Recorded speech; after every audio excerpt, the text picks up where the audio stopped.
বিএনপির নামে চাঁদাবাজি করার সময় বাধা দেয় চট্টগ্রামে খুন করা হয়েছে বিএনপি পরিবারের এক যুবককে। রোববার রাতে নগরীর বন্দর থানাধীন ধুপপুল এলাকায় হত্যা করা হয় মোহাম্মদ মুসলিম উদ্দিন নামের ওই যুবককে। নিহত মুসলিম ৩৮ নম্বর দক্ষিণ মধ্য হালি শহরের আমির খান মিস্ত্রি বাড়ির মোহাম্মদ মিয়ার সন্তান। স্বজনদের অভিযোগ, বিএনপি পরিচয় দিয়ে স্থানীয় একটি স্ক্র্যাপের দোকানে চাঁদাবাজির চেষ্টা করে মিজান নামের এক ব্যক্তি।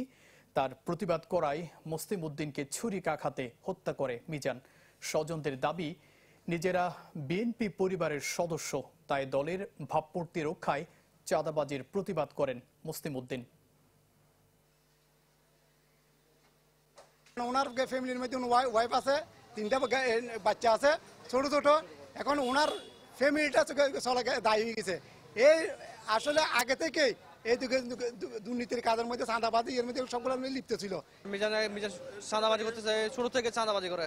এখন চাঁদাবাজি করার জন্য গেছে যে আমার ভাইকে বাধা দেওয়ার কারণে আমার ভাইকে ছুরি মারি দিছে।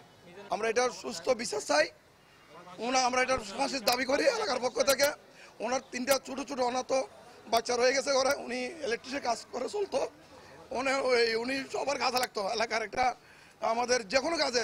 মানুষ মারা গেলে কবর করার জন্য উনি আগে যায়।